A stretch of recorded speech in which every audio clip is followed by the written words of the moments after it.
Bem, amigos do Bola Presa, estamos de volta com mais um resumo da rodada. Eu sou o Denis. E eu sou o Danilo. Hoje aqui de novo para falar dos 3 jogos da rodada de ontem, rodada de quarta-feira, e o Lakers perdeu. E a maldição Bola Presa existe, a responsabilidade é do Denis. Quando ele finalmente empolgou com o Lakers, sei lá por quê, o Lakers obviamente perdeu, mesmo que o Ja Morant não estivesse em quadra. É que o Ja Morant não estava em quadra, e se eu apostasse no Grizzlies, ia parecer sacanagem. Claro. Eu quis ganhar o público. Isso. Eu quis mostrar que eu sou um ser humano normal, que eu não estou manipulando ninguém, que eu Você quer ser ético. sou uma pessoa comum, ética, tentando dar o melhor de si. Uma pessoa aí do dia a dia. Ele não quis apostar contra para manipular a maldição, ele só ativou a maldição mesmo. Pedimos desculpas aos torcedores do Lakers. Também teve vitória do Nuggets sobre o Wolves, isso a gente acertou, e a vitória do Bucks sobre o Miami Heat, a gente acertou também. Isso, claro. E o Antetokounmpo não jogou, a gente não sabia disso. A gente não sabia, a gente só não acertou que ia ser uma vitória. Nossa. Vitória. Banalizaram as cestas. Isso, banalizaram. A pontuação foram 81 pontos do Bucks só no primeiro tempo.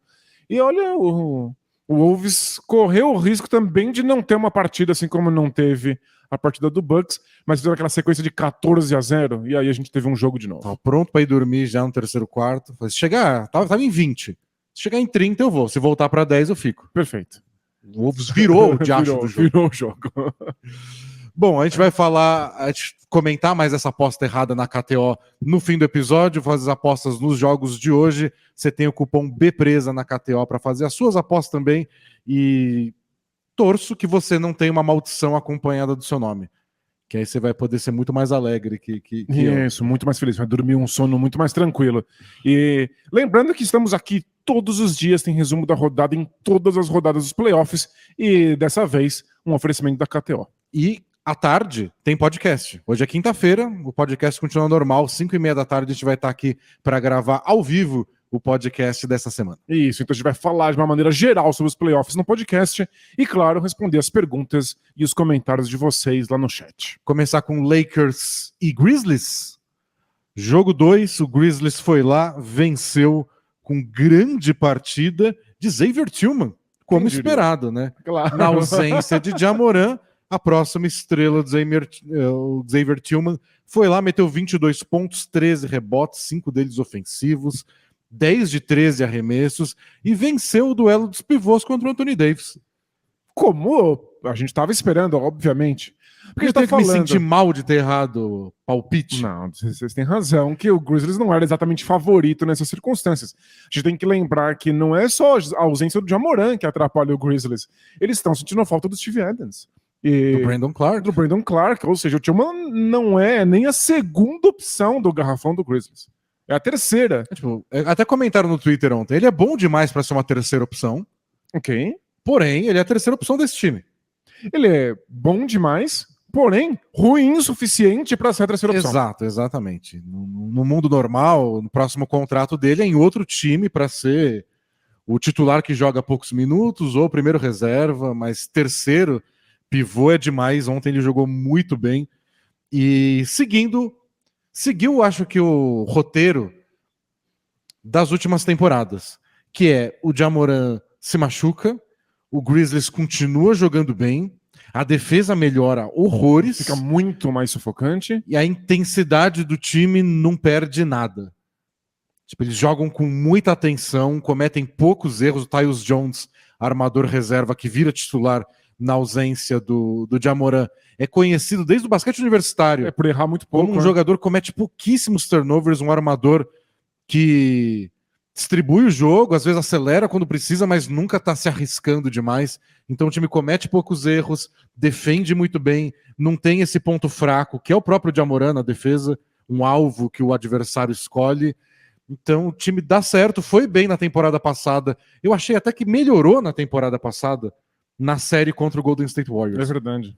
Os melhores jogos do Grizzlies contra o Warriors foi sem o Ja Morant, porque a defesa melhorou, o Warriors teve muito mais dificuldade, mas aí no quarto período, aqueles minutos decisivos, aí sentiram falta do Ja Morant. Isso, nós não estamos falando aqui que o Grizzlies é necessariamente melhor sem o Ja Morant. Alguns fatores, alguns aspectos do time ficam facilitados pela ausência dele, mas é claro que você perde muito poder de ataque, muita criatividade ofensiva, muita capacidade de marcar pontos no duelo individual, de quebrar a defesa. Então, é claro que faz falta. Mas a gente viu ontem quais são os pontos positivos do Ja Morant não estar presente. Pontos positivos, pontos negativos. E deu pra ver ontem também no fim do jogo que o Grizzlies chegou a abrir 20 de diferença. E no fim do jogo eles sentiram mais falta do Ja Morant. Ficou mais difícil pontuar. O Lakers conseguiu uma boa sequência para diminuir bastante essa diferença no placar. Só que o Grizzlies conseguiu acertar algumas bolas de três importantes. Jogadores diferentes acertaram em momentos diferentes para dar aquele alívio quando o Lakers estava se animando, e no fim do jogo eles conseguiram cavar umas faltas que salvaram a pele deles, assim. Faltando 3 minutos, a diferença caindo para 8, sei lá o quê. 2 lances livres, mantém a diferença perto de 10 e passa menos sustos. Mas teria passado menos sustos nesse aspecto se o Ja Morant estivesse lá. Sim, assim, o ataque flui bem melhor quando o Ja Morant está em quadra, isso não tem dúvida. Mas se a defesa forte, toda essa historinha que a gente está contando, não tivesse rendido 20 pontos de diferença, e chegado no quarto período o jogo tivesse muito mais perto, não sei se ia dar. Mas deu. Esse é importante para o Grizzlies. O que o Grizzlies precisava era não ir para Los Angeles perdendo a série por 2-0, tá 1-1. Agora eles vão esperar mais um pouco, ver se o Ja Morant volta ou não. Mas o que eles precisavam é ficar vivos na série, e estão vivos. E o Grizzlies é um time que se orgulha de ser muito profundo, de ter várias peças diferentes que podem assumir várias posições, e nada é mais emblemático para esse discurso do que você poder substituir o Ja Morant e não sentir tanta falta assim num jogo de playoff importante, essencial. O Grizzlies precisava vencer. E foi legal porque foi essa profundidade do elenco que ajudou muito na defesa, claro, que a gente esperava, mas no ataque, né? Porque o Dillon Brooks, o pessoal tava com medo antes do jogo, porque ele adora tentar arremesso difícil, dar step back, como se ele fosse o James Harden no auge. Quando o Ja Morant não tá em quadra, ele de repente ele acha que ele é o James Harden. Ele começa a carregar a bola pro ataque, tenta dar uns arremessos com passo para trás e tenta dar umas assistências que não fazem nenhum sentido. E ele só não joga nesse nível. O negócio dele é intensidade defensiva, é provocar o LeBron James e falar que ele é velho. Mas eu acho ele bom no ataque, desde que ele faça coisas limitadas. É que se você tira o controle dele, nossa, aí é um furacão, é um trem descarrilhado. Aliás, ele encarou o LeBron depois de acertar uma bola. Ele tinha acertado nenhuma bola de três. É tudo que precisa. Tava com, sei lá, 3 de 12 arremessos no jogo. Aí acertou uma bola, voltou encarando pro LeBron James. E na entrevista pós-jogo falou: tô nem aí, ele é velho. E cadê a... Ele falou: eu só vou respeitar ele se ele marcar 40 pontos em mim. Cadê a polícia do etarismo? Pois é. Pra vir aqui? Como assim um argumento válido é ele é velho? E cadê a polícia do legado? Tá sempre atormentando os nossos comentários pra falar que o LeBron merece mais que isso. Pô, pelo amor de Deus. Mas então, o Dillon Brooks arremessou 14 bolas pra fazer 12 pontos. O Jaren Jackson Jr., que passou de 30, sei lá quantas vezes nas últimas semanas, fez 18 com 5 de 12 arremessos. Também não brilhou. Só que a gente teve os 22 do Tillman que a gente falou. O Luke Kennard, 13 pontos em 24 minutos, e mais importante, não foi explorado na defesa. Pelo contrário, até roubou uma bola importante. Toda vez que o D'Angelo Russell, que foi patético, e o Dennis Schroeder, que não acertou um arremesso, tentaram atacar o Luke Kennard, não saiu nada. Que é bem importante pro Luke Kennard passar mais tempo em quadra. Isso, ele é muito importante pro ataque do Grizzlies. É que ele é um elo tão fraco na defesa que ele acaba tendo minutos limitados. Não foi o caso. 13 pontos, 3 de 4 bolas de 3. O David Roddy veio do banco para acertar mais 3 bolas de 3. E o John Conchar, que não jogou poucos minutos, só fez 2 pontinhos, mas deu os 2 tocos do Anthony Davis. Impressionante. E um deles numa enterrada. Eu acho que o Anthony Davis só ignorou a presença dele. Tipo, esse baixinho vai... Não sabe quem é. Eu vou pra minha enterrada normal, como se tivesse ninguém aqui. E aí surgiu a mão do Conchar lá. Seja sincero, você reconheceria o Conchar na fila do pão? Se ele estivesse na sua frente comprando pãozinho de manhã, você ia saber quem ele é? Eu reconheceria que esse cara deve jogar basquete. Que ele é muito alto. Aqui, ele deve jogar aí no Pinheiros. Porque tem tamanho de basquete, mas... tipo, ele é atlético, ele tem um corpo de atleta, mas... A gente não pode culpar o Anthony Davis por não ter levado a sério a presença defensiva dele. Ainda que ele não saiu da jogada, pô, um fã invadiu a quadra. Chamou segurança, né? Não, e não foi só um, tomou 2 tocos do Conchar, então bastante ajuda dos coadjuvantes aí do Grizzlies no ataque, principalmente que eles estavam precisando, mas também na defesa. É um time muito profundo. O Ja Morant facilita a vida, mas não é essencial para o ataque existir. E é importante isso, porque a gente sabe, a gente tem a certeza absoluta que eles iam vir babando. Porque é o time que perdeu o jogo 1 em casa, eles têm que vir babando. É independente do Ja Morant. Porque eles costumam vir babando quando o Ja Morant tá lesionado, porque tem que compensar. É aquela famosa história. Todo time quer compensar a ausência de sua estrela, e dá pra fazer por um tempo, depois começa a sofrer mais com a ausência. Mas né? bola de 3 você não acerta babando. Tem que ter a precisão, não é só vontade. Então a vontade a gente sabia que o Grizzlies ia ter, mas eles também tiveram qualidade, disciplina. Eu achei que na marcação do Anthony Davis eles foram bem disciplinados de não sair voando à toa, cometendo falta. Ficar no chão o máximo possível. E forçar eu achei que eles tentaram forçar mais o Anthony Davis pro meio do garrafão. A gente vai ver uns vídeos disso daqui a pouco, porque lá estava mais congestionado, aí foi o Anthony Davis sempre caindo para trás. Lance que o Anthony Davis acerta, até, porque ele é uma estrela da NBA, mas ontem 4 de 14 arremessos, foi um jogo bem fraco do Anthony Davis. Achei que a defesa foi boa, mas um cara do nível dele costuma fazer mais que isso, mesmo com defesa boa. Não, claro, acho que estrelas acertam arremessos difíceis de qualquer lugar da quadra. A questão é você colocar o seu adversário numa posição em que ele tenha menos chance de acertar.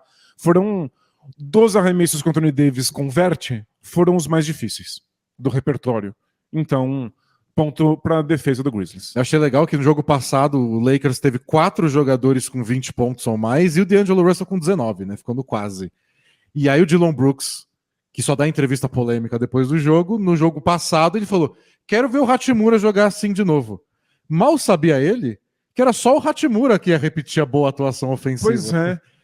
Só ele teve um bom jogo de novo. O Anthony Davis fez 13 pontos com esse aproveitamento pífio que eu falei. O D'Angelo Russell acertou 2 de 11 para fazer 5 pontos. Foi ridículo. Péssimo, constrangedor.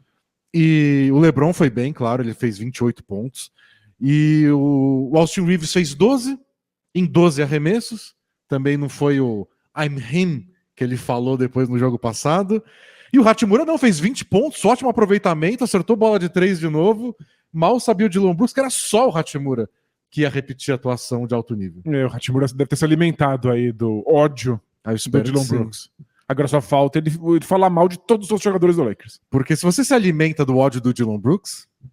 É infinito, né? É infinito. É uma alimentação. No jogo 7, o Lakers vai fazer 200 pontos. Perfeito. Todo mundo vai estar comendo. O cara não cala a boca. Impressionante. É enlouquecedor.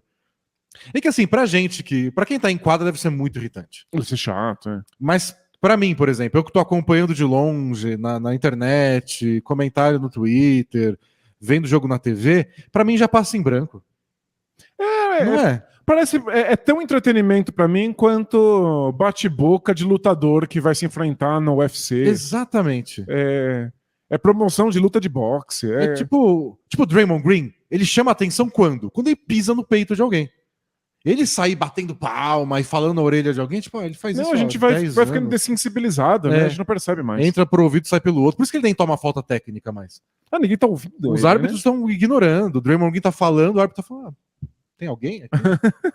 Aí tem que passar do limite. O Draymond Green faz questão de passar, né? Porque tá na alma dele isso. E eu, com o Dillon Brooks eu tô igual. Mas imagina jogar do lado dele. O LeBron achou desconfortável? Ficou lá batendo boca? Saiu o recap do site da NBA, teve que borrar a boca do LeBron, porque tinha um close que mostrava claramente ele xingando o Dillon Brooks. Mas LeBron, depois de tantos anos de Lance Stephenson, você devia estar acostumado, né? Pelo menos o Dillon Brooks não assoprou a cara do LeBron. Um jogador da classe média da NBA te provocando assim. Normal. Um dia no parque. Faz parte. Você está 20 anos aí. Mas pelo menos o LeBron se animou. E se faltou uma coisa pro LeBron, foi bola de 3. Porque ele fez 28 pontos, 12 rebotes, só que um acerto em bola de 3 em 8 tentativas. E tanto que a diferença do jogo, quando o Lakers começou a cortar a diferença, foi quando o LeBron começou a atacar o garrafão. E o Lakers começou a tentar punir o fato de que era o Dillon Brooks marcando ele. Porque quando o Lakers tentava fazer o pick and roll com o Anthony Davis, eles trocavam a marcação, o Dillon Brooks marcou bem o Anthony Davis, forçando ele para o meio do garrafão. E não vamos fazer pick and roll nenhum, então. Bota o LeBron dentro do garrafão, a gente passa lá para dentro. E aí ele vai enfrentar o Dillon Brooks, que é muito mais limitado. No primeiro tempo, o Grizzlies chegou a ter quase 20 pontos a mais dentro do garrafão, que o Lakers acabou o jogo quase empatado. Segundo tempo, o Lakers cortou toda a diferença morando dentro do garrafão do Grizzlies, mas infelizmente não começou tão cedo essa estratégia. Então, acho que o Lakers tem caminhos aí para conseguir ganhar mais jogos, mas ontem o Grizzlies foi muito bem. E o Ja Morant pode voltar no próximo jogo, e aí já muda completamente a história.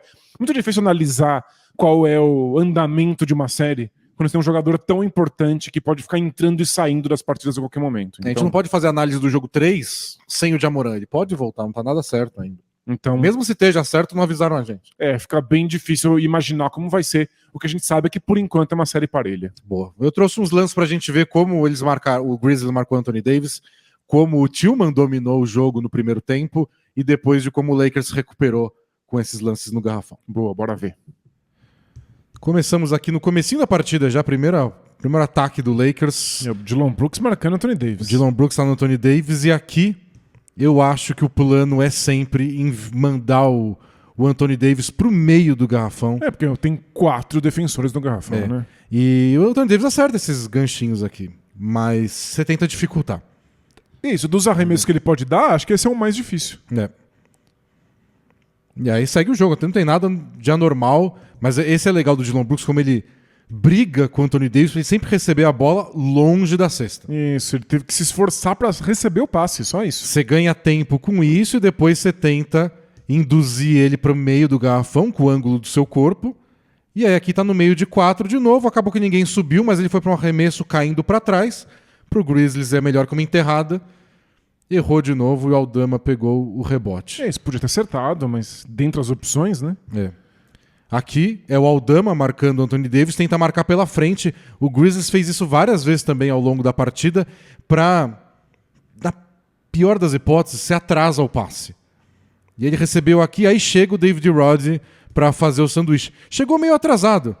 E mesmo assim o Anthony Davis errou, e aí ele pegou o rebote, e aí foi a primeira cesta dele no jogo. Acho que o único arremesso que ele acertou no primeiro tempo inteiro. E o que eu achei bizarro é que veio de um erro. Esse passe por cima deixou o Anthony Davis nessa situação em que alguém tem que cobrir, né? Mas não tem ninguém do Lakers na zona morta, que é o passe óbvio. Quando você está nessa situação, é ter um companheiro seu na zona morta esperando a bola, né? Esquisito. Parece que nem o Lakers estava pronto para esse tipo de marcação. Aí o Lakers tenta acelerar. O Russell salva a bola, chega no Anthony Davis, agora é o Jaren Jackson Jr. E olha como o Dillon Brooks fica sempre próximo. Aí na hora que ele vira pro meio, o Dillon Brooks está lá, ele consegue arremessar mesmo assim e acaba errando. Mas tudo torto, Então é o tipo de coisa que eu acho que se o Grizzlies fala, a gente tá fazendo o nosso trabalho. A gente tá contestando todos, não fizemos nenhuma falta no Anthony Davis. Isso que importa, E se o Lakers assiste e fala, bom, você vai acertar no próximo jogo, né, Anthony Davis? É só acertar. Vou, então... Vou, professor. E aqui, essa deu certo. Eles forçaram a troca de marcação. É o Dillon Brooks marcando o Anthony Davis. Porém, olha onde ele recebe a bola. Por cima, mas sem chance de sanduíche. Ele tá na cesta. É isso, é só subir e enterrar. Olha como ele tá muito mais perto do aro do que em qualquer outros passes que ele recebeu. E aí ele toma um toco do Conchar. Nem percebeu, né? O cara usa a camisa 46. Quem usa a camisa 46? Nem é um número de verdade. Não tem tradição numérica. Sei lá, deve ser o número de futebol americano, porque tem 60 jogadores por time. Não, é número de fundo de banco número mesmo, 46. Né? E toma um tocaço. Incrível. Então nem essa que deu tudo certo pro Lakers, que o passe chegou na medida. Não dá pra ser melhor que isso. Não dá pra ser melhor que isso. Só o toco pode ser melhor que isso. E foi. E ó, eu tava com saudade, né, Danilo? Parabéns aí, você brincando de Jorge Lucas. Tem um reflexo embaixo, dá pra ver? Olha só, hein? É que você gravou isso num espelho d'água. Aqui é pra mostrar os lances do Tillman. E eu achei legal que a primeira cesta do Tillman é uma ponte aérea de contra-ataque. É o cara mais pesado em quadra. Mas uma jogada que o Steve Adams fazia direto, né? E mostra, é um dos vários lances que o Lakers só ignora a presença do Tillman. Ninguém cobre ele, alguém tenta parar a bola, mas ninguém para a bola. E aqui bloqueio duplo, né? O segundo é do Tillman, o que estava sendo marcado pelo LeBron. O LeBron sai no Tyus Jones, o Vanderbilt assume o Tillman, mas pela frente. E aí a bola chega, e aí é só botar o sucessor do Zach Randolph para trabalhar. Venceu o duelo individual. Tudo que o Anthony Davis não conseguiu nos seus duelos individuais que a gente mostrou, o Tillman fez. Então, o que me deixou surpreso é que parecia dentro do plano. Parecia que o Grizzlies desenhou essa jogada, né? E aqui, ó, como o Anthony Davis ignora o Tillman. Tipo, eu não vou marcar lá em cima. Vou ficar aqui esperando o Dillon Brooks. Claro. Esperou o Dillon Brooks, o Tillman recebe a bola e ele vai lá. Não, mas alguém imaginava que ele ia dar esse girinho em cima do ombro? Até o Jamoran tá em choque. Tá nem comemorando. Tipo, é sério isso? Vocês são melhores comigo aqui fora mesmo? Mas é, tipo... O que você faz com uma jogada dessa? Nossa, surreal. A estratégia do Lakers pro jogo 3 é... Anthony Davis, dá um toco nele. Você é o Anthony Davis, ele é o Tillman. Como é que você não alcança a bola? Não, é assustador. Mas é isso, ele ganhou o duelo individual. E aqui, de novo, ele chegou mais rápido depois de uma boa defesa do Grizzlies. E o passe ainda chegou todo moscado e o Anthony Davis caiu na finta. A outra câmera de trás mostra a distância que ele ganha do Anthony Davis com essa fintinha. É muita coisa, né? Não, eu só posso achar que é o caso de que não fizeram a lição de casa. E aqui, pressão no Desmond Bane, ignorando o Tillman, que era o marcado pelo Hachimura nesse caso. E alguém vai cobrir o Tillman? Ninguém. Não, e o mais legal é que pagaram pra ver e pagaram caro. E eles procurando um ângulo melhor pra acionar o Tillman como se fosse parte do plano. Mas aquele é o cara que tá livre também, né? E tá dando certo. Foi alimentando. E o Lakers continuou ignorando. Esse é aquele arremesso que a gente já viu antes. Virou outro ponto de contra-ataque do Tillman. De novo o primeiro a chegar no ataque, recebeu o passe. O Anthony Davis, de novo, atrasado, não conseguiu o toco. É isso, o Anthony Davis errou o arremesso e ainda chegou por último. E aqui é o Lakers na sua recuperação, que resolveu, quer saber, a gente não pode estar 20 pontos atrás de vocês nos pontos no garrafão. Então o Hachimura sendo marcado pelo Luke Kennard, depois de uma troca no corta-luz. Marcado pela frente, de novo o Anthony Davis encontra um melhor ângulo. E aí encontra esse ângulo, aqui você usa o terceiro jogador para dar um ângulo melhor de passe, o Anthony Davis aciona o Hachimura. E bom, vamos marcar pontos no garrafão, não parou de dar certo isso até o fim do jogo. Vai ter outro lance parecido agora. Só que agora é o Hachimura que recebe e ele tem o passe para o Anthony Davis. Perfeito. Porém, ele é o Hachimura, né? Ele não vai errar. É completamente livre. E até quando ele erra o arremesso, a bola pinga, sobe e acerta. Mas a jogada é a mesma. De novo, o Kennard marcando o Anthony Davis pela frente, era só mandar uma ponte aérea. Fiquei meio bravo com o Hachimura. Assim. É, que o Dillon Brooks tentou fazer uma cobertura ali no Anthony Davis também, por isso que o Hachimura estava tão livre.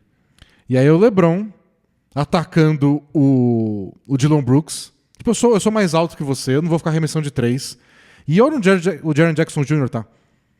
E mesmo assim o LeBron vai embaixo da cesta e pontua. Vai pro outro lado.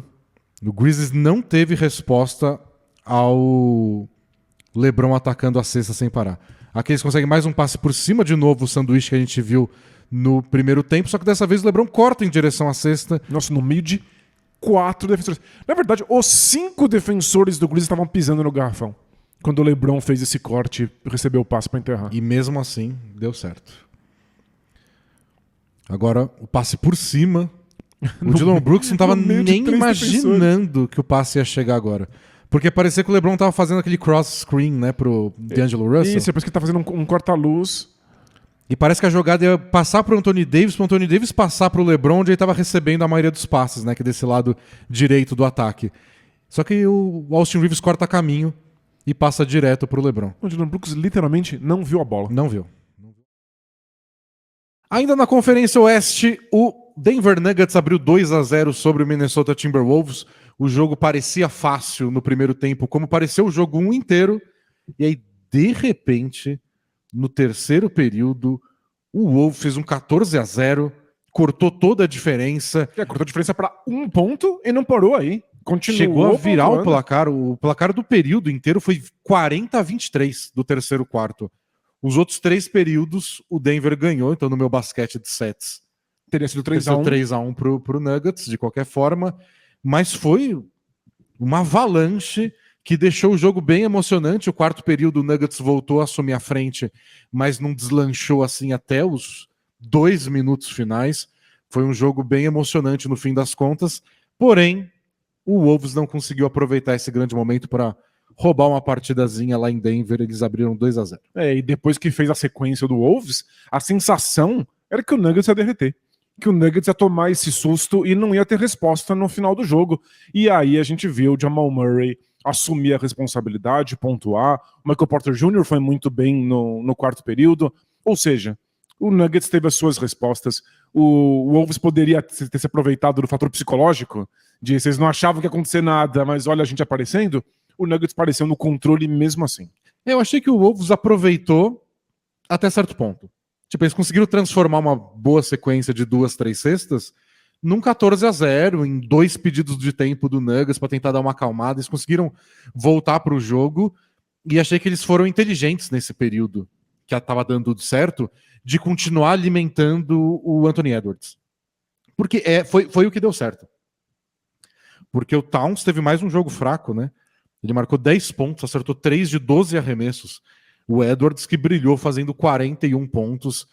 Era o que estava dando certo. É a dificuldade do Nuggets, né? É um receio que muita gente tem em relação ao Nuggets já há anos, de não ter um grande defensor de perímetro. É um defensor individual. Foi até por isso que eles trouxeram o Caldwell Pope, para fazer um pouco dessa função, mas não sei se o Caldwell Pope dá conta de um Anthony Edwards inspirado. E começou a ser bola de 3 contra-ataque, muita infiltração. E voltaram para o jogo, mas é que eles estavam vindo de 21 pontos atrás também, claro, né? Nunca é fácil. Se tivesse tido essa sequência para criar uma vantagem de 20 pontos, teria sido outra história. Mas foi realmente o ponto de guinada da temporada do Wolves, foi quando o Anthony Edwards assumiu a responsabilidade ofensiva do time, quando ele virou o armador de fato. O Mike Conley pode até organizar o ritmo do jogo, mas é o Anthony Edwards quem cria os espaços, quem cria as jogadas, e aí o Wolves passou a ser um time ofensivamente interessante de fato. A gente viu como isso pode acontecer no jogo de ontem, não aconteceu no jogo todo, né? E o que achei mais difícil, que é o tema dos lances que a gente vai ver daqui a pouquinho, o Wolves defensivamente continuou sem resposta pro Nuggets. Eu até revi depois do jogo, porque eu fiquei meio perdido na hora também. Por que o Nuggets ficou tanto tempo sem pontuar? E foram só 2 turnovers do Nuggets no terceiro período inteiro. Então não desperdiçaram a bola. A quantidade de arremesso que o Jokic errou, que são os arremessos mais Jokic que você pode imaginar. Aqueles arremessinhos de meia distância dele? Meia distância, ganchinho na frente da cesta, conseguiu deixar o Gobert um pouco para trás, soltou a bola, errou.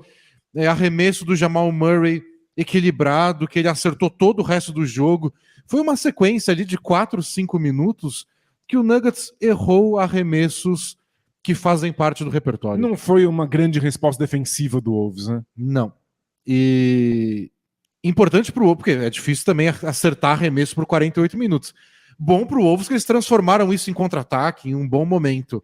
Mas não foi uma grande guinada estratégica. E aí no quarto período o Nuggets voltou a acertar esses arremessos. E se você não tem uma resposta pro pick and roll Jamal Murray, Jokic, eles vão fazer isso com você toda a posse de bola no quarto período, né? E fizeram, e foi assim que o Jamal Murray fez 40 pontos. Foi 41 para o Anthony Edwards, 40 para o Jamal Murray, 27 pontos para o Jokic. É que é difícil ter uma resposta, né? O pick and roll do Jokic com o Jamal Murray é muito cruel. E depois começou a dar certo o pick and roll do Jokic com o Aaron Gordon, que também é uma estratégia. Então, os lances que eu separei são todos esses. Pick and roll, são 15 lances, a gente nem vai parar em todos, porque pick and roll dando certo o tempo inteiro, o Wolves não achou nenhuma resposta. Podia ser o Towns marcando o Jokic, como a gente viu no jogo 1, podia ser o Gobert marcando o Jokic, como eles tentaram mais vezes no jogo 2, embora eles tenham misturado. Não tem resposta, eles não conseguiram impedir o Jamal Murray de ir lá, equilibrado, vindo do bloqueio do Jokic, com espaço, arremessar ou de 3, ou de 2, ou até de chegar na cesta. É impressionante. E aí, se você deixa o Jamal Murray fazer isso ao longo da partida inteira, você vai pagar o preço e nos minutos finais, onde ele gosta, o Jamal Murray acertou 3 arremessos seguidos que acabaram com o jogo. E o triste é porque o Wolves tem chance caso o Nuggets erre alguns arremessos. Foi o que eles deixaram bem claro na sequência deles de 14-0. Eles se aproveitam do fato de que o Nuggets não acerta. É que se for só alguns poucos momentos ao longo da série, não vai ser o suficiente. Eles vão usar esses períodos de seca do Nuggets para encostar no placar, para cortar uma diferença. Eles não vão conseguir vencer uma partida. E sobre abrir diferença, o Nuggets abriu boa parte da diferença com os reservas em quadra. E tá sendo uma coisa que o Michael Maloney tá usando bastante nesse comecinho de playoff, que é o Jeff Green e o Aaron Gordon juntos no garrafão. E você nem percebe, às vezes, quem é de fato o pivô reserva. Às vezes é o Jeff Green, às vezes parece que é o Aaron Gordon fazendo a função do Jokic, mas é oficial, eles desistiram do Thomas Bryant e, pelo jeito, a formação de reservas do Jokic envolve manter o Aaron Gordon em quadra por mais tempo e trazer o Jeff Green, e o Wolves não tá tendo nenhuma resposta para isso. O Jeff Green foi muito bem ontem. Ele e o Bruce Brown foram bem, e é engraçado como eles têm química. É legal ver os dois trocando passe um pro outro no garrafão. O Nuggets conseguiu um banco de reservas com os dois. Pelo menos contra o Wolves, o banco do Nuggets vai sobrevivendo. Vamos ver se é uma preocupação já há tempos o banco do Nuggets. Vamos ver se ao longo dos playoffs eles sentem mais dificuldade. Mas contra o Wolves parece estar tudo sob controle. Eu acho que enquanto não tiver uma defesa para esse pick and roll do Jamal Murray com o Jokic, o Wolves não tem chance. Isso, acho que não ganha um jogo se não encontrar uma resposta tática. Se ganhar um jogo é porque os 41 pontos do Anthony Edwards foram 51, na verdade. E a boa fase durou uns minutos a mais. Mas é isso, é o Anthony Edwards brilhando e só. Pois é. Vamos ver aí todos os lances que você separou do ataque do Nuggets? É bastante pick and roll para vocês enjoarem. Bora. Aqui eu juro que não vou ficar pausando muito, porque é a mesma jogada. Essa é diferente. Porque você tem um bloqueio inicial do Aaron Gordon, tira um pouco o Edwards do Jamal Murray, ele podia já arremessar aqui. Porque o Gobert tá fazendo drop, o Gobert lá na cabeça do garrafão. Mas tem um segundo corta-luz do Jokic. Aí dá muito mais espaço pro Jamal Murray. E essa foi o primeiro ataque do jogo do Denver Nuggets e não parou mais. Aqui o bloqueio, o Towns fica um pouquinho atrás. Tanto o Towns quanto o Gobert nunca saíram para dobrar, eles fazem o drop e... Eles só recuam e acham que o defensor original vai se recuperar. E o Jamal Murray ainda gosta de dar o passinho para trás, né? Então abre mais espaço ainda. E aí bola de 3. É muita confiança que o defensor original do Jamal Murray vai dar um jeito. E aí é muito difícil. Agora é um handoff, mas funciona como pick and roll. O Gobert tá sempre acompanhando o Jokic. Isso, ele até sai do garrafão pra ficar do lado do Jokic. Aí é um caminho pra esse floater. E não cai e põe a mão no joelho, Jamal Murray, isso é louco. Nossa, mata a gente do coração. Aqui ele consegue deixar o Conley atrás dele, o Gobert não sabe se vai, e no fim vira uma bandeja do Jamal Murray. Valeu essa cesta, porque o Gobert pegou no garrafão, porque o Gobert não queria deixar o Jokic livre no linha de 3. Olhem só o Gobert. Tipo, ele podia estar fechando a cesta, mas ele fica, não. Que é o trabalho dele. Vai chegar a bola no Jokic, eu não posso deixar... E de repente o Jamal Murray fala, tá bom, então vou subir e fazer a cesta. E não tava marcando o Gobert. Se a bola fosse... O Gobert não tava marcando o Jokic. Se a bola fosse pro Jokic, tirar um arremesso de 3. Ficou no meio das duas coisas. De novo um handoff que vira pick and roll e aí só recebe a bola e arremessa de 3. No momento bem chave do jogo foi quando o Wolves empatou e depois virou. Agora é com o Wolves na frente. Pick and roll, o Gobert sai. Agora o Gobert saiu? Bom, tô acostumado desde aquela série Nuggets e Jazz. Bola de 3 na cara do Gobert. E foi o corta-luz do Jokic que permitiu essa troca. Mais um, o Gobert não sai dessa vez. Nossa. E aí é muito espaço. Com esse passo pra trás ainda. Nos minutos finais dessa vez, decidindo o jogo. Bloqueio bem alto do Jokic. Agora ele ataca o Gobert, recua. Como se ele fosse o Chris Paul. Parece mesmo, né? Esse estilo de arremesso. E aqui pra terminar... De novo um corta-luz alto do Jokic. De novo o Gobert recua. Passinho pra trás. O Conley ficou o máximo possível colado nele, mas ele pode arremessar isso o dia inteiro. E eu separei uns outros lances que também são pick and roll, mas não com o Jamal Murray. Aqui o Caldwell Pope conduzindo um bloqueio duplo. Rende enterrada para o Jeff Green. E agora é o pick and roll do Jokic como armador, recebendo corta-luz do Aaron Gordon. Que pesadelo. Catapimba. É o Gobert e o Towns envolvidos nisso, né? É muito cruel. E não é replay, eu juro. É outro quarto. Mas é a mesma jogada. É idêntico. Você envolve os dois caras mais lentos do Wolves. Como vai pegar isso? É muito difícil.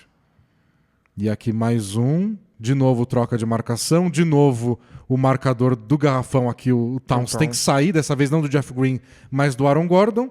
E ponte aérea facílima. Foi pra matar o jogo.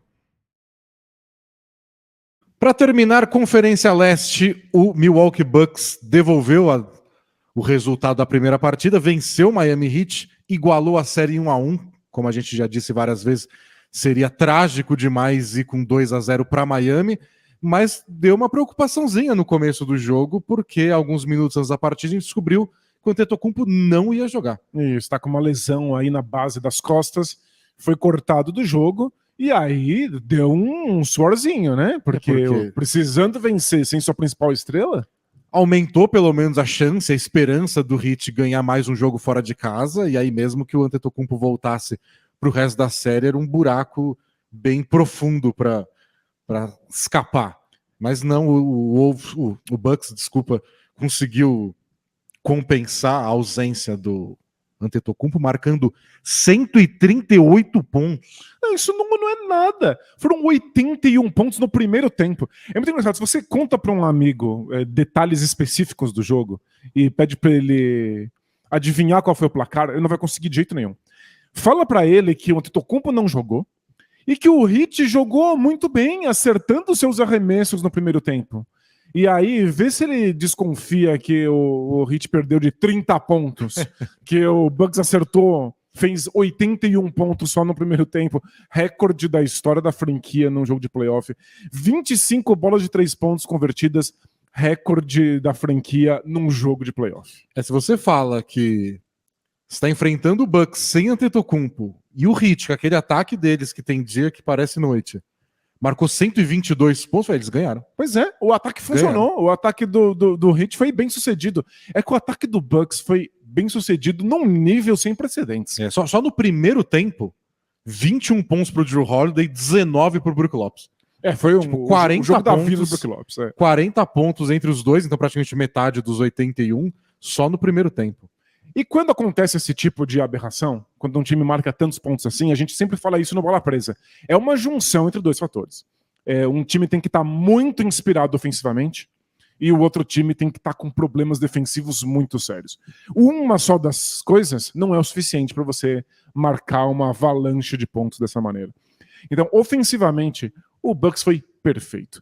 Tudo que eles tentaram muito bem, tecnicamente impecável.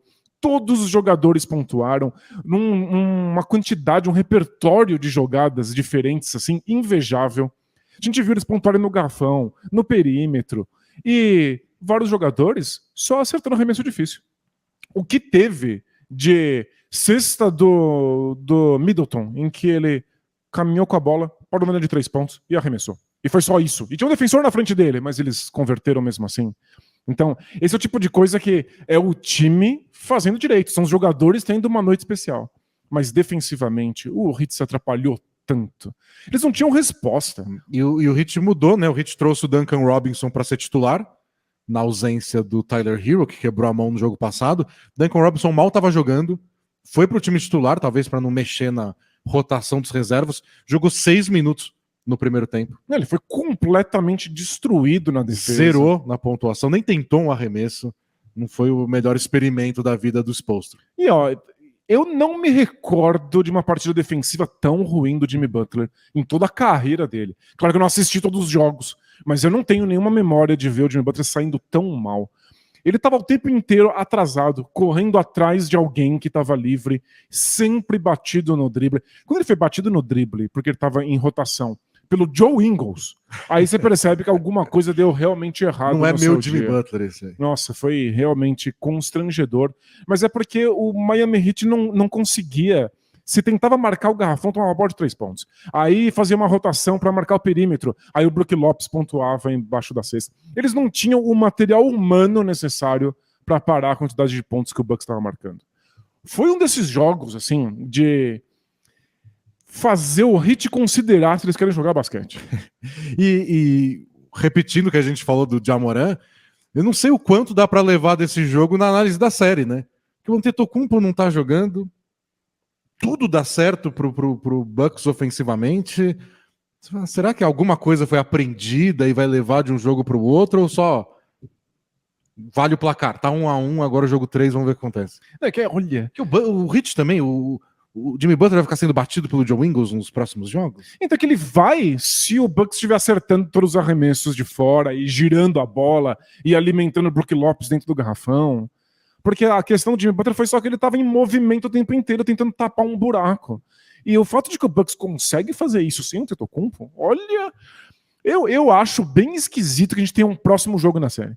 Eu gostaria que a NBA cancelasse o resto dessa série, porque não faz sentido a gente perder o nosso tempo com mais jogos entre esses dois times. Ah, não, mas tá com um cheirinho de série caótica, velho. O Heat joga bem no próximo jogo, o Bucks não acerta mais nada. Olha, teria que ser uma mudança bem drástica pro Bucks não acertar mais nada. Eu não lembro como é o Bucks não acertar um arremesso, mas... O Bucks... Bom, antes da série começar, a gente tava dando enorme favoritismo pro Bucks. A vitória no jogo 1 pareceu fora da curva do Heat. Vamos ver como eles jogam em casa. Mas o Bucks terminou bem a temporada ofensivamente. Eu acho que sem o Antetokounmpo, eles são até obrigados a jogar assim. Isso, eles têm que girar a bola, encontrar um arremessador livre. Eles acionam muito mais o Brook Lopes. E é bizarro, se você é novinho, tá chegando agora na NBA, você não lembra que o Brook Lopes era um dos grandes jogadores ofensivos da NBA quando ele era o pivô do Brooklyn Nets. Do New Jersey Nets, que ainda não estava em Brooklyn. Ele é um bom jogador de ataque, e não é arremessando bola de 3 pontos, é no garrafão, é dando ganchinho. E o Heat não tem nenhum jogador autossuficiente para atrapalhar. Foi um desses jogos em que o time que está defendendo simplesmente não tem as peças que precisa para impedir o que está acontecendo. E aí o Bucks joga bonitinho, porque não pode fazer corpo mole, tirar um cochilo, deixar um Antetokounmpo só correr para frente e atropelar todo mundo. E às vezes o Bucks com o Antetokounmpo ele é mais lento, eu quero dizer, de movimentação de bola, não de correr da defesa para o ataque. Porque você quer que o Antetokounmpo receba a bola no mano a mano, que ele gire em cima do defensor dele. Você cria essa situação para o Antetokounmpo ficar no mano a mano, por exemplo, de um lado da quadra. Sem o Antetokounmpo, você vai fazer isso com quem? Com ninguém. Então você começa a rodar a bola, distribuir, e mesmo o Brook Lopes não vai receber a bola e toda hora passar 10 segundos empurrando alguém para trás. Justamente por isso, a gente não quer dizer que o Bucks é melhor sem o Antetokounmpo. Eles têm que jogar de outro jeito que é mais dinâmico. Perfeito. É só isso. E que torna o time menos previsível. O Bucks com o Antetokounmpo, você sabe que a bola vai passar por ele. O Heat tem marcações defensivas que são pensadas para isso, que são para atrapalhar o Antetokounmpo, para dobrar a marcação nele, para tentar se reposicionar depois. Se o Antetokounmpo não tá em quadra, o que o Bucks vai fazer? É muito mais difícil você se preparar. Por isso que parecia que o Heat estava sempre um passo atrás. E aí você conta com o fato de que eles têm menos talento em quadra sem o Antetokounmpo. Mas se aí o Brook Lopes acerta 12 de 17 arremessos, se o Jrue Holiday faz 20 pontos no primeiro tempo, se o Pat Connaughton, né, acertou 6 bolas de 3, aí fica difícil. É isso, o Bobby Portis parece uma estrela. Chegou o momento do jogo que o Heat estava dobrando a marcação no Bobby Portis. Você não pode parar o Bobby Portis, pode só torcer para contê-lo. Você pode torcer para que ele grite tanto que a cabeça dele exploda. É o único jeito de parar o Bobby Portis. Mas é isso, eu trouxe uma coleção de grandes jogadas do Bucks, mas é que tinha tantas que eu tive que fazer um critério pessoal. Uma curadoria. Eu fiz uma curadoria. Eu não trouxe nenhum arremesso que é simplesmente um jogador sendo bom. Um jogador vencendo seu defensor, um jogador parando a linha de 3 pontos e arremessando. Eu só trouxe erros defensivos do Miami Heat ou construções de jogada do Bucks que são impressionantes de assistir. Bom, sorte que teve 140 pontos aí para você poder fazer todo esse trabalho de escolha. Teve bastante cesta para você escolher. Admito que foi uma delícia. Foi um jogo muito gostoso de ver o ataque do Bucks funcionando. Vamos ver. Bora. Vamos pro show defensivo. Primeira posse de bola. Olha esse pick and pop com o Bobby Portis. E aí você aciona o Brook Lopes no garrafão.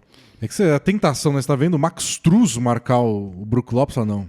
Preciso passar para ele. E olha a correria, é um espetáculo ofensivo. Olha a quantidade de movimentação que está envolvida em você poder acionar o Brook Lopes. É muita gente correndo de um lado para o outro. Cobertura em cima do Drew Holiday, porque ele está infiltrando. E a gente viu isso naquela derrota do Heat pro Hawks, né? O Adebayo marcando até muito bem no perímetro, mas aí o adversário punindo a ausência do Adebayo embaixo da cesta, né? E pode ser nos rebotes ofensivos, mas pode ser também só pontos no garrafão. Aquele Brook Lopes passando. De novo em cima do Max Strus, né? Muito difícil, né? Eles não têm tamanho para lidar com isso. Aqui, toco do Brook Lopes já vira contra-ataque. Passe rápido, infiltração. Rebote ofensivo, porque era o Duncan Robinson, o único ser humano no garrafão contestando esse arremesso. E você vê, dobra no Bobby Portis aí, como avisado, Daniel. Aconteceu. E Tinha que estar lá para ter visto. Olha a rotação de bola. E aí é o Jimmy Butler sendo batido. E aí quem finaliza é o próprio Bobby Portis, né? É quando o Jimmy Butler vem em velocidade ainda, o Ingles foi bem esperto. Só foi batido e ele ainda solta a bola para alguém que aparece nas costas da defesa, dentro do garrafão. O Bobby Portis se posicionando muito bem. Nossa, aí o Drew Holiday recebendo embaixo da cesta, né? E olha o medo do arremesso do Middleton. Tá todo mundo olhando pra ele, o Drew Holiday só se posiciona no lugar certo. E o Adebayo acabou de sair do garrafão pra acompanhar o Bobby Portis na zona morta. É muita movimentação, vários jogadores estão se movimentando, eles nem fazem parte da jogada. Eles só abrem espaço e o Bucks vai usando tudo no garrafão. Nossa, que lindo passe, né? Incrível. Do Drew Holiday. E o Allen estava livre ali para receber esse arremesso de 3 pontos. Tem 3 defensores em cima do Drew Holiday. O passe passa mesmo assim. E olha só, olha a formação do Heat. É todo mundo muito baixo. Como você vai impedir uma jogada dessas? Sem conter a infiltração, né? Se você não contém a infiltração depois... E olha a finta do Brook Lopes.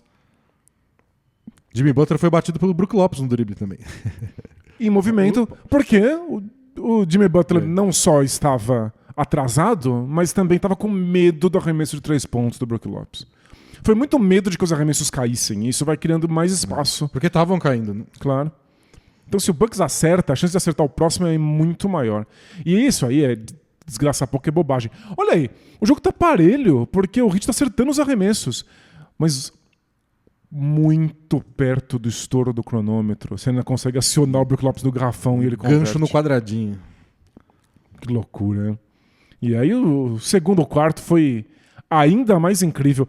A quantidade de passes que o Bucks dá pras costas da defesa do Heat. Mas é de novo mais uma infiltração que deu certo, né? Porque quando você passa dessa primeira linha de defesa, aí você faz o adversário pagar pela falta de tamanho, porque aí os passes vão chegando. Em geral essas infiltrações acontecem ou por talento individual do Bucks, ou porque são infiltrações feitas numa movimentação, já numa bola que tá girando. Então aí a bola girando de novo e caindo o arremesso de longe do Connaughton. E a defesa do Heat toda errada, tentando marcar o garrafão. Olha a quantidade de passes que dá pra trocar dentro do garrafão. Esse ainda foi contestado do Brook Lopes e aí ele ainda saiu com a cesta e a falta. Finalmente deu certo uma coisa pro Heat, né? Que é um toco. Mas olha isso. E aí vira cesta e falta. É um passe dentro do garrafão no meio de 4 defensores do Heat e aí eles não satisfeitos com isso, o Bucks vai lá e dá outro passe dentro do garrafão. É o que você falou, eles estão sempre um passo atrás, né? Tem 4 jogadores do Heat, mas eles estão virando a cabeça pra ver onde tá o cara que tá recebendo a bola. Muito rápido o ataque do Bucks também. E aí, contra-ataque, que o Middleton não parou e arremessou. Ele aciona um jogador que tá 100% livre. Rebote ofensivo. Rebote ofensivo, e aí é só outro arremesso. Essa bola é cômica, porque você tá muito preocupado com o Brook Lopes arremessando. É ele muito confortável para arremessar essa bola de 3 pontos. E aí você não deveria, portanto, garantir o rebote, já que o pivô não está disponível? Não, o rebote cai na mão de um arremessador especialista. Maldição bola presa KTO. Sem a vírgula hoje, porque eu tomei na cabeça ontem. Mas a boa notícia é que não tem Lakers hoje, então você tem mais chance de acertar. Mas, dito isso, a gente às vezes toma na cabeça porque a gente é emocionado, a gente quer fazer aposta tripla. Claro. Porque na prática a gente acertou 2 de 3 ontem. Perfeito. É que a gente quer ganhar rios de dinheiro e eu falei, não, vamos apostar as 3 juntas, a gente só ganha se as 3 derem certo. Não, vamos ser milionário ou morrer tentando. Uma multiplica pela outra, perdi. Você pode, se Você for pode mais ser mais conservador. comportado, é o recomendado. É que a gente tá aqui querendo entreter vocês e a gente sabe que nossa falha é a sua alegria. É isso, e a gente quer entreter vocês, entreter a gente também, porque é divertido Isso. sonhar alto. Hoje, Brooklyn Nets, Philadelphia 76ers, mesmo jogo sendo lá em Nova York, o Sixers é favorito, mas paga 1,52. Nos outros jogos da Philadelphia pagava tipo 1,10. Ou seja, não é tão favorito assim. É favorito, porque paga 2,65 Nets, mas é um valor mais considerável. Isso. Eu acho que o Nets não consegue. Isso, Eu não acho que tem o muita Sixers chance. deve abrir 3-0. Perfeito. A gente já teve grandes atuações de arremesso de longe do Nets no jogo 1, não foi bastante. E aí fica difícil. Warriors e Kings. Que é terra de ninguém. É o Warriors jogando em casa. Perfeito. Porém, sem Draymond Green, que tá suspenso. Então, essa série é equilibrada demais. O Warriors é favorito pela KTO, paga 1,41 contra 2,95. A série é muito equilibrada, tá todo mundo imaginando que vá pro jogo 7. Seria muito bizarro o Kings abrir 3. Não seria? Seria, mas eles estão jogando bem. Eles estão jogando melhor do que o Warriors em vários aspectos diferentes. O Kings nem tá acertando bola de 3 no nível da temporada regular. Pois Tá ganhando de 2-0. Eles podem jogar melhor do que estão jogando. O Warriors está numa situação bem complicada, muita pressão, precisa vencer o jogo e não tem o Draymond Green. Eu tô colocando meu dinheirinho todo jogo no Kings. Vou mudar agora? Vou pelo menos ser constante. Se eu falhar com vocês, amigos espectadores, não foi pela falta de constância. E pra terminar, não fica mais fácil, Danilo. Phoenix Suns e Los Angeles Clippers, outra série que tá em 1-1, agora o jogo em Los Angeles. E pra KTO, o Suns é favorito. Paga 1,71 contra 2,20 do Clippers, tá mais próximo que os outros. Mas... aí eu não sou tão emocionado. Eu achava que o Clippers tinha uma chance se o Suns continuasse repetindo os erros defensivos do jogo 1. Eles não apareceram no jogo 2. Eu acho que o Suns leva o jogo 3 também. Então essa acho que vai ficar gordinho. Daí. Opa. Se a gente apostar R$3, os tradicionais R$3, viram 23. Opa! Pode ir? Pode ir, bora. Gostei. Depois eu vou investigar um pouco aqui na KTO. Eu acho que eu vou botar minha aposta no Twitter. Mas uma aposta individual no do Warriors. Tô achando que pode ser o jogo do Kuminga esse. Ah, é? Eu achei que ele foi pouco usado até agora na série. Vai ter que ser usado, né? Porque normalmente... O Draymond Green não vai estar lá? Normalmente ele é o reserva imediato do Draymond Green. Acho que ele vai ter um grande jogo hoje. Não sei se é bastante para o Warriors ganhar. Mas talvez boa pontuação, bons rebotes. Acho que o Kuminga é um coringa hoje. Não, mas essa é a partida que você não pode perder na noite de hoje. E vai ser ao mesmo tempo, né? Warriors e Kings e Suns e Clippers. É tipo meia hora de diferença. Isso, eles vão ser aí intercaladinhos. Complicou, né? Complicou. Principalmente pra gente que faz cobertura dos jogos, porque aí a gente tem que assistir um jogo e depois usar a magia do League Pass pra assistir o jogo que já terminou, sabendo o placar. Como é que eu não vou saber? Eu vou entrar no Twitter e vou me contar. Vou mandar um zap pra Dan Silver agora. Áudio ainda. Mandar áudio. Gastando seu inglês. Ô, Adam Silver, please. It cannot be. Não pode ser assim. Don't roll. Não rola. Não rola, Adam Silver. É isso, gente. A gente volta mais tarde, 5:30 da tarde, tem a gravação do podcast. Como é tradição, durante os playoffs, a gente fica atrasado em algumas séries, então vai ter comentário sobre a suspensão do Draymond Green, por mesmo o jogo 3 começando um pouco depois. Faz parte, mas a gente vai falar um pouquinho de todas as séries, de outros temas, vai ser divertido, como sempre. Apareçam aqui. Isso, quem tá ao vivo, claro que o podcast não fica atrasado, mas ele vai ao ar de sextas-feiras, editadinho, bonitinho, com vinhetas, em áudio, no Spotify ou no servidor de podcast favorito. Aí fica um pouquinho velho. Então, aparecendo ao vivo, a gente espera vocês às 5:30, hoje, quinta-feira. Até daqui a pouquinho. Tchau. Tchau, tchau!